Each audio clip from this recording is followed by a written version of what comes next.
Bigyan mo ako ng ano.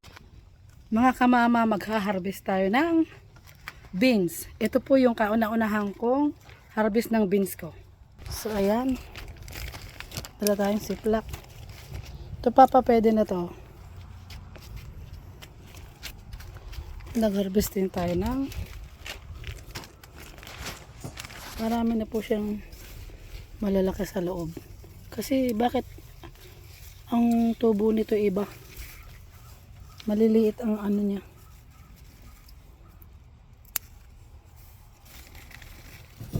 Ito pa papa.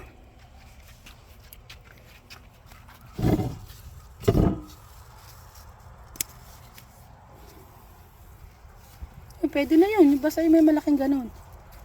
Yung malaki. Okay.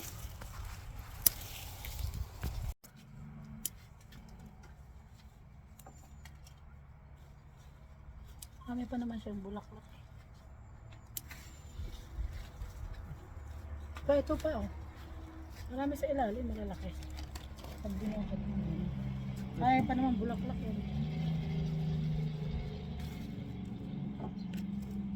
Dapat ilagay ko siya sa plastic.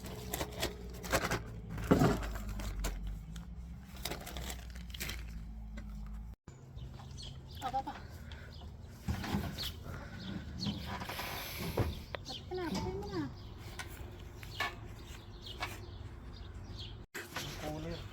Cool, ano na lang yung cooler at saka yung yun na lang, di ba?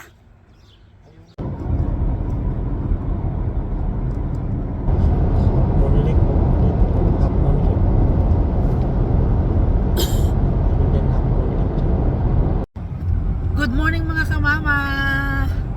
Nandito na naman po tayo. Punta po tayo ngayon sa camping. Bali, 3 oras po ang biyahe namin mula sa amin papuntang Slave Lake. So doon po ang camping site natin ngayon. Biyahe na po kami. Umalis po tayo ng alas 7 ng umaga. Isang tambak na buhangin oh. Ano yung gagawin dyan? Ba't may ganyan? Daming buhangin mga kamama. Oh, ang ganda nun oh. So nandito na tayo. Malayo-layo pa, isang oras at kalahati na tayo nagdadrive mga kamama. Hindi po pala tayo nagdadrive, si Kapapa. Ito po pala, si Kapapa pala nagdadrive. Meron pa po tayong 1 oras at kalahati bago makarating. Athabasca River to pa? Oo. Eh di ba nakarating na kayo sa Athabasca ni Bebe? Yeah, but it's not the river for Tabasco. It's far. Even Slave Lake is connection of Tabasco River. So mga kamama, nandito na tayo sa Slave Lake, pero sa town pa lang siya. Bali, mula dito 30 minutes pa ang biyahe. Dadaan muna tayo sa Canadian Tire, may bibilihin tayong ilaw. Muna tayo sa Canadian Tire at ihing-ihi na tayo. At bibili din tayo ng yung ilaw kasi may dala kaming ilaw, isa nga lang. Eh, mas maganda yung mas maliwanag. Bili tayo ng extra. Ang kabebe natin ay nakatulog sa biyahe kasi matagal ang biyahe namin. Naka 2.5 hours na kami. So ayan mga kamama, nakabili na tayo ng ilaw. Bali ang binili ni Papa eh yung hindi yung naka-wire. Bali yung naka-stand lang siya kasi mas maganda daw yung naka-stand para hindi na pasabit-sabit. Ang halaga po niyan ay $89 sa Canadian Tire. Yan, patayo siya, patayo. Mama, nagbili tayo ng kape sa Tim Horton. Malapit na tayo. Bumili muna tayo ng kape sa Tim Horton at itong kabebe natin binili natin ng English muffin. You're welcome.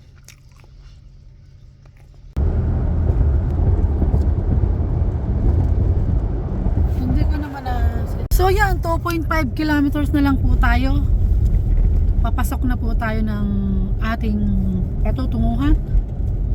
Yan, ang daming mga puno. Ang ganda naman ng design ng puno, oh, tataas. Ang cute-cute, oh. Ang cute pagmasdan. Sarap sa pakiramdam. Bali, 3 oras nga.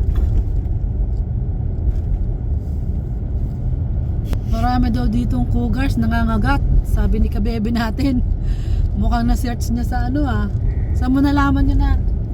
Nanonood kami at ni Papa. Pag nanonood kayo na ni Papa mo. So yan, bali 3 grupo kami mga kamama. Sina Ate Mayra, family at saka Ate Sol. Bali diyan na kami magkikita-kita sa campground. Na tayo. Yan, may nakalagay Beaver Smart. So nandito na tayo. Po tayo nakapasok doon sa Martin compound na yun kasi mamaya pang alas 4 yung ating check-in doon. So dito muna daw kami sa pwedeng mag-park daw dito. Oh yun, maganda rin pala. Pwede naman mag-book yata doon sa ano. Oh, pwede. Diyan tayo dadaan. Ito lang muna. Oh, diyan din sila kain-kain. Baka nga waiting din yung mga yan. Mama, dito muna kami habang hinihintay namin yung mga kasama namin. Kasi nga alas 4 pa kami mag-check-in doon sa campground. Ikot-ikot muna tayo. Wow, ang ganda ng mga puno. Sarap naman. Sarap pagmasdan. Grabe. Oh, kaya pala sinabing merong ganito. Ano ba to? Amphitheater ba yan? So yan, may washroom kompleto. Oh wow, pwede lakad-lakad lang kami dito habang hinihintay namin sina Ate Sol at Kuya Mike. Silip muna tayo sa lake. Oh, ang laki pala, nakakatakot. Anak, oh. Theater. So yan, ang ganda po dito mga kamama. Ala, ang lawak. Ang lawak ng lugar. Pag kinuha nito. Ang ganda dito anak oh. Kaya lang ang lamig. Yan yung pwedeng rentahan, no? Ang dami. Pero may dala sa na Kuya Mike na ganyan, kaya hindi na kami magre-rent. Hello. Napakaganda naman dito, nak, Papa. Ang ganda. Oh, ang lawak. Ang sarap dito, oh. Oh, ang ganda, no? Ba't ko konti pang tao dito? Baka hindi dito doon sa kabila. 1:30 pa. Oh, kaya nga. Ang ganda kaya. Kunti ang tao dito. Kukunti ang tao dito. Nakano? Ang sarap ng pakiramdam, grabe. Ang lamig, ang sarap ng hangin. Anak, dyan ka, picturean kita.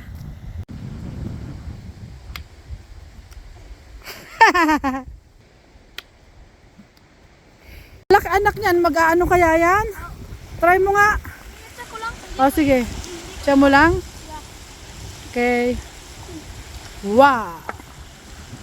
Mamaya doon kami magse-set up ng tent doon sa pinakadulo doon. So ito yung mga parentahan ng mga kayak ko. Kung wala kang dala, pwede kang magrenta dito. Ang hindi lang natin alam kung magkano. So yan oh. Kita nyo mga kamama. Ito yung mga pula. Paparentahan yan. Pinaparentahan. Hop! Napakasarap ng pakiramdam dito mga kamama, grabe. Natuwa ako kasi nga puro trabaho ngayon. Nung nakita ko dito yung hindi gaanong maraming tao kasi maaga pa. Ang sarap ng pakiramdam. Pero siguro doon sa bandaron maraming tao dito dahil nandun yung mga camping site. Dito yung mag-ano-ano ka lang pero pwede ka ring maligo, napakalinaw ng tubig. Ang sarap ng pakiramdam mama.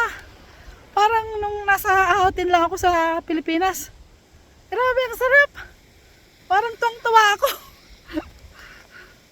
Palibasa, puro trabaho. Ngayon, wala kaming mga gawain. Bakasyon, deep cleaning lang kami sa school. Medyo nasa amin naman na yung oras. Basta tapos na yung school, okay lang na magpasyal-pasyal kami. Tama ko habang naghihintay kami sa mga kasama namin. Naglalaro sila ng kung ano-ano ng bato. Nag-itcha-itcha sila ng mga bato sa tubig. Padamihan. Ilan? 3? 1, 2, 3? Wow! Oh, dalawa lang kay Papa. Si Bebe. Ay, tatlo. Nakatatlo si Bebe, Papa. Ang galing ah. Nakatatlo po ang kabebe natin. Ang laki anak niyan. Pwede ba yan? Lapat, tingnan natin kung makakailan ka. 1. Ilan? 2 lang? Okay. Sa laking dagat ito sa Bisaya, sa Surigao. Tingnan ko nga kung makakailan yan. Laking Surigao yan. Taga Surigao yan eh. Ano yan? Bali ang bugsay. Ano yan? Talipsay. Sugat ta si Inday kay nabali ang bugsay. Ano ba yun? Ilan? Naku, hindi ko nakita. 2 lang? Ay, nakatatlo pala si Papa.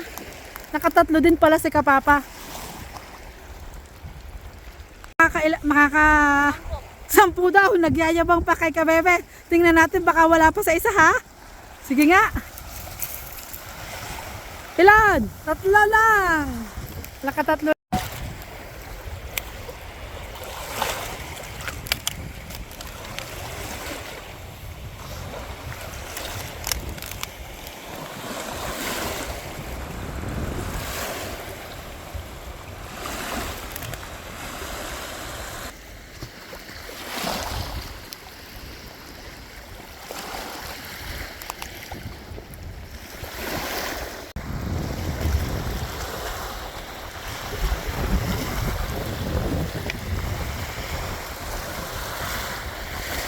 Tayo doon sa truck at anuhin natin yung pagkain. Parating na sina Ate Mayra at Kuya Ate Sol. Ay, labas ang puwet.